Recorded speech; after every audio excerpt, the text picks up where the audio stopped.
మీనరాశి ఆదాయం 14, వ్యయం 11, రాజయోగం 7, అవమానం 5గా సూచిస్తూ ఉంది. దైనందిన కార్యక్రమాల్లో మిశ్రమ స్పందనగా కాలక్షేపం జరుగుతుంది. కుటుంబ విషయాల్లో కుటుంబ సభ్యుల ధోరణి సరిపడదు.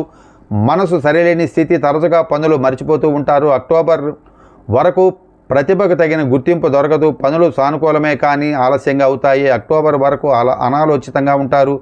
ఆర్థిక కార్యకలాపాల్లో ఇబ్బందులు ఉండవు. అన్ని కార్యక్రమాల్లోనూ తగిన ఆర్థిక వనరులను స్వయంగా సమకూర్చుకుంటారు. జూన్ తర్వాత శుభపుణ్య సామాజిక కార్యక్రమాల్లో తక్కువగా పాల్గొంటారు. ఫైనాన్స్ వ్యాపారులు అక్టోబర్ నుంచి మంచి ఫలితాలు అందుకుంటారు. పాత రుణాలు ఇబ్బందికరం కాదు. ద్వితీయార్థం కొత్తవి కావలసిన రీతిగా అందుతాయి. ఆరోగ్య జాగ్రత్తలు పాటిస్తారు. పాత సమస్యలు తీరతాయి. చర్మ వ్యాధులు ఉన్నవారికి ఇబ్బందులు తప్పదు. ఉద్యోగ కార్యకలాపాలలో జూన్ వరకు పనులు ఆలస్యంగా సాగుతాయి. జూన్ తర్వాత క్రమంగా అక్టోబర్ నుంచి మార్పు ఉంటుంది. అక్టోబర్ తర్వాత ప్రమోషన్ అవకాశాలు ఎక్కువ. మార్కెటింగ్ ఉద్యోగులకు మంచి మార్పులు ప్రారంభమవుతాయి. నూతన ఉద్యోగ ప్రయత్నాలలో పనులు వేగవంతమవుతాయి. వ్యాపారాలకు ఆశించిన మంచి ఫలితాలు ప్రారంభంలో ఉండవు, కానీ క్రమక్రమంగా భవిష్యత్తు బాగుంటుంది అనే ఆశ చిగురిస్తుంది. నూతన వ్యాపార ప్రయత్నాల్లో ఇబ్బందులు లేని స్థితి. షేర్ వ్యాపారులు నవంబర్ నుంచే లాభాలు అందుకుంటారు. విద్యార్థులకు అనుకున్న స్థాయిలో ఫలితాలుంటాయి. విదేశీ నివాస ప్రయాణ ప్రయత్నాలలో పనులు సజావుగా పూర్తవుతాయి.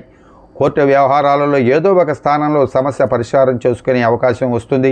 స్థిరాస్తి వ్యవహారాలు సానుకూలంగా ఉంటాయి. స్త్రీలకు బుద్ధి కుశలత ప్రదర్శించడానికి అవకాశం లేని పరిస్థితులు. ఉద్యోగ వ్యాపార కుటుంబ విషయాలలో సమస్యలు ఉంటాయి. నూతన ప్రయత్నాలు సరిగా సాగవు. గర్భిణీ స్త్రీలు జాగ్రత్తలు పాటించడం ద్వారా సుఖపడతారు. వీరికి శాంతి మార్గం చూసుకున్నట్టు శని రాహుకేతువులకు సంవత్సర ఆరంభంలో అక్టోబర్లో శని గురువులకు శాంతి చేయించడం మంచిది. ఆరోగ్య సమస్యలు ఉన్నవారు మంచం దానం చేయండి. నిత్యం ప్రదోష కాలంలో శివసహస్రనామ పారాయణం చేయండి. శ్రేయస్కరం. అష్టముఖ రుద్రాక్ష మీకు శుభప్రదంగా ఉంటుంది.